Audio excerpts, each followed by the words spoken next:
welcome. Thank you for joining us, taking your time. Thank you. You love Atlanta now, right? I love Atlanta. I've loved Atlanta since the day I came here. I mean, I've been working in Atlanta. I'm going to sound like an old man. I've been working here since '96. When I was a model, I had clients here, and I used to come here all the time. Plus, it's a straight shot from New York or New Orleans, where I lived. Yeah, man, I've had a lot of fun in this town. But coming back here now, I mean, we've been here for 4 years. This is my home. Atlanta's a huge city. It's a lot of fun. There's a culinary revolution that's happening here. There's wildly progressive people. There's amazing food. There's amazing music. There's amazing, it's everything. I mean, it's a city of 6 million people. You know what I mean? Yeah. I mean, if you look at the city of Los Angeles, the actual city of Los Angeles is 3.9 million. Wow. And obviously not the county, which is considered the greater Los Angeles area, but the city of Atlanta is bigger than the city of Los Angeles. Definitely a lot of diversity here, too. Yeah, for sure. Let's talk a little bit about the Vampire Diaries. 4 years down, we're going into season 5. What are you most looking forward to this season? You know, one really amazing thing about this season, as I stand here looking like a cross between Johnny Rhys Meyers and Jim Morrison, but trying to look like Henry VIII. I think, not even I think, let me rephrase that. I know this season feels a lot more like the first season of the show. And when I go back and watch the first season of the show, I am transported back to this really phenomenal experience where the storytelling was just, we were flying by the seat of our pants every day, every episode, every take. And it yielded a really interesting product. And it was all of our favorites. I think, save for Paul pretty much, because Stefan was just so heady in that season.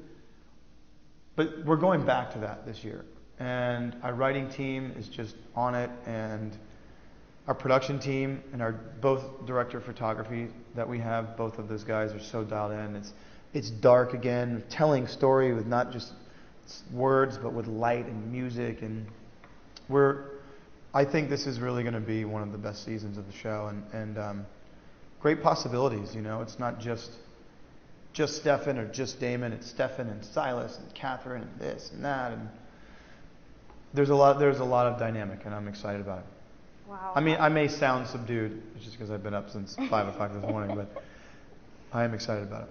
What's your favorite part been about playing Damon Salvatore? Did you almost just say what's your favorite bar? I think that was a Freudian slip. What's your favorite bar? I'm not going to tell you that. What's my favorite part? Yeah. I'll tell you once we cut. Okay. My favorite part of what?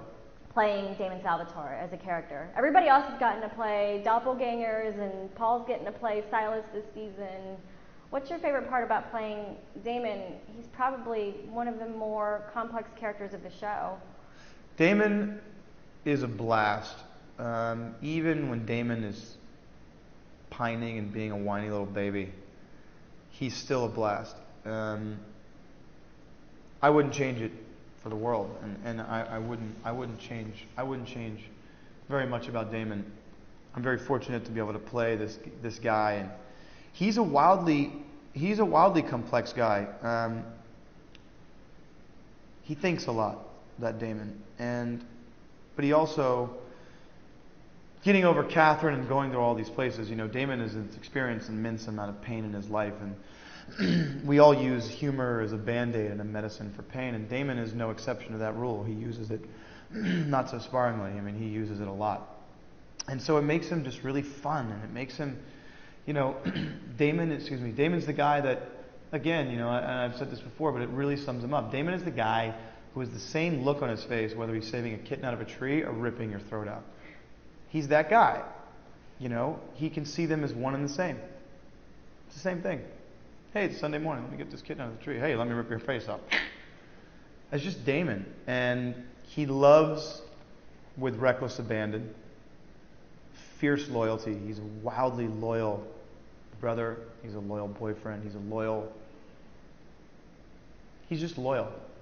And I think there's something to be said for that. He'll screw you over in a heartbeat if he needs to, but it will be for someone he loves. Not because, oh, I want that car or that house or that He'll do it out of love. Everything he does is out of love. So I think that it's cool. I like that about him. I love that about him when I don't like it. I love it. What parts of Damon do you see most in yourself, or are you just completely unlike him? No, I'm a lot like Damon. Or I should rephrase it. Damon's a lot like me. No, it goes both ways. I mean, look, art imitates life in ways that it's just crazy.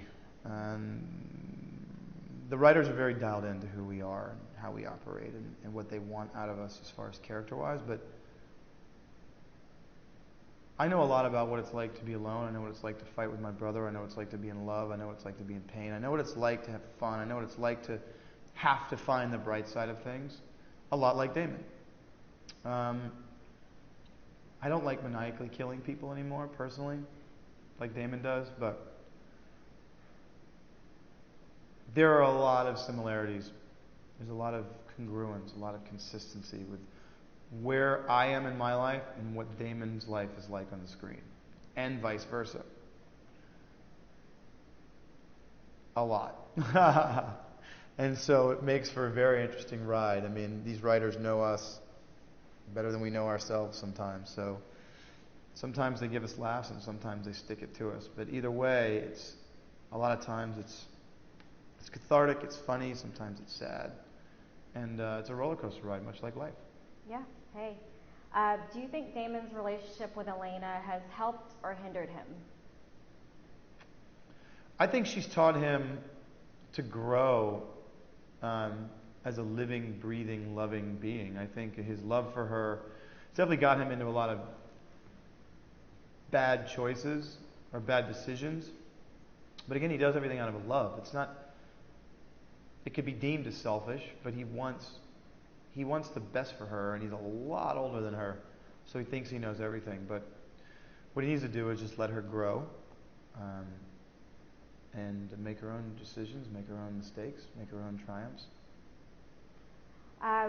We've asked everybody what they think draws the fans most to the Vampire Diaries, and everybody has said Ian. What do you think draws the fans most to the Vampire Diaries? That's extremely sweet. I think these people have been drinking a lot. I know it's early. I think this show has so much heart. We're really looking forward to season 5. I know I am personally as a fan. Yeah, no, we're excited. We're excited, and I want to build our viewership. Paul Wesley just told me that I think Arrow is ahead of us in ratings. That's not gonna happen anymore. Do you wear your daylight ring everywhere you go? When I take it from set, they freak out. Oh. Sometimes I accidentally take it. They didn't give it to you? No, they didn't. When I leave the show, I will get one. You will take that one. Well, thank you so much. Thank you so much.